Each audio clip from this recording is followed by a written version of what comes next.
All right, this lesson is about salvation. That's the ultimate goal that we are supposed to be fighting for is salvation. The whole goal, because everybody thinks the meaning of life is like the brother Malak was saying at camp yesterday, a hedonism, or I think pronounced hedonist or hedonist. But to live life, with that YOLO philosophy, you only live once. Live it up, have fun, celebrate life. People think really that life is about going out, having fun, uh, spending your check till you're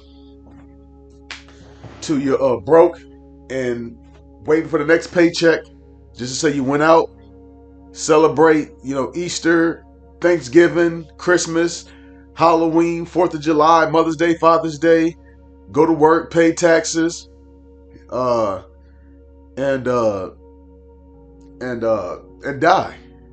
I don't know if I forget anything. Oh, go on a vacation, 2 or 3 times a year, and post it on social media to try to show everybody that you are living the best life and you having a time of your life. That's not the purpose of life. We're gonna have fun. Trust and believe me. That's for the kingdom. This this is our captivity. This is prison. Prison is not designed for you to have fun. Nobody cares if you're not having fun in prison because it wasn't set up for you to have fun over here. Now these other nations, specifically Edom, which you're going to grab in Lamentations 4, I believe it's 4:21. I quoted it in 4:21. One second, right after Jeremiah.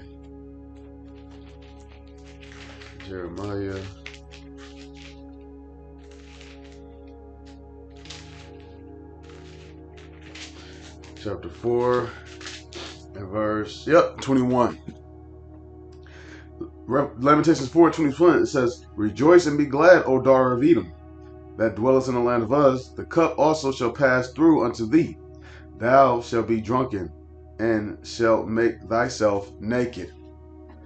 So eventually this cup is, because we had to drink of this cup.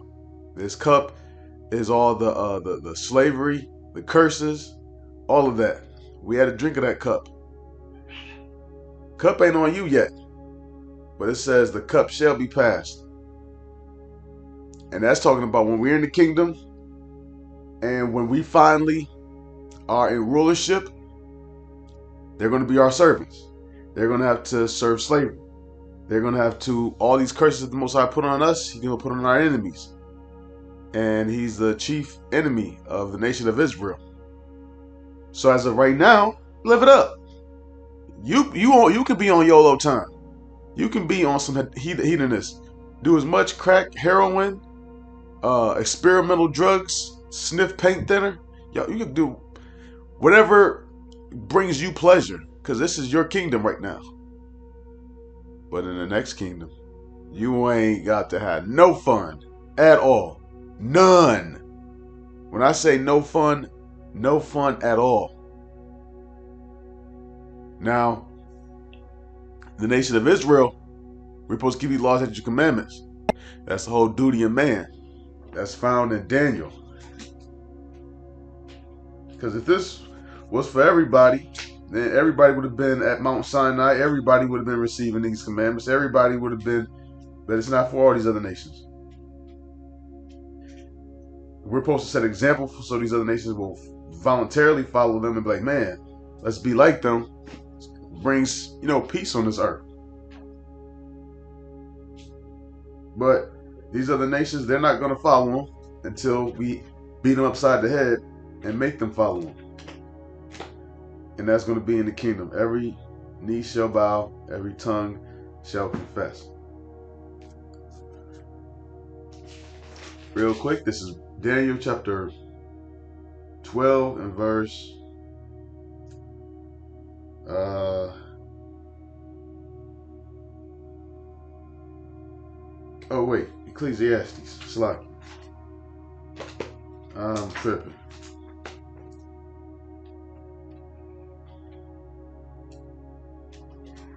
Ecclesiastes 12 and verse 13 says, "Let us hear the conclusion of the whole matter. Fear God and keep his commandments, for this is the whole duty of man." This is the entire duty that man has. To fear God, keep commandments. Why are you doing that? So you can come back, or shall I say, so you can receive salvation. You are standing on, well, for those of you who live here in America, you are standing on a ship that's sinking. And imagine you need a life raft. You need a life raft to keep you from drowning. The closer and closer the ship gets to sinking, and you got holes, you want to grab the life rafter at the beginning before you even realize, hey, man, we about to hit a Titanic or we about to hit a iceberg. You know, we can't prevent this. So get ready. So you got some people who know in advance and they're getting ready.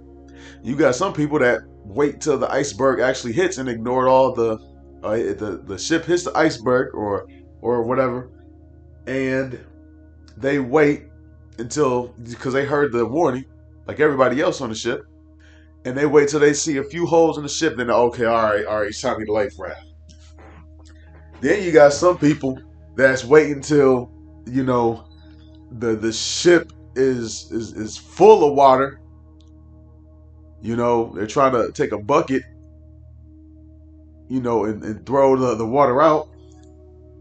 Then you got some people that once the boat is upside down and it's starting to go inside the entire ocean, it's too late to get a what's that, a life raft or a vest at that point.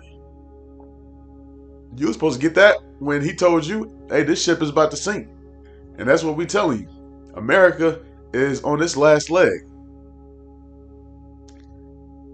You're not gonna have no compassion for somebody who you gave them warning and they did not take heed, or they said, "Oh yeah, the ship is sinking, but we're gonna be able to get to our destination before the ship sinks, so I'm all right." That could be another 5 days before we start sinking, and we'll be where we need to be within 2. All right, and that's them measuring. They're leaving their salvation in the hands of how they choose to measure time, and they're not good at measuring time. Their eyes is not on the kingdom.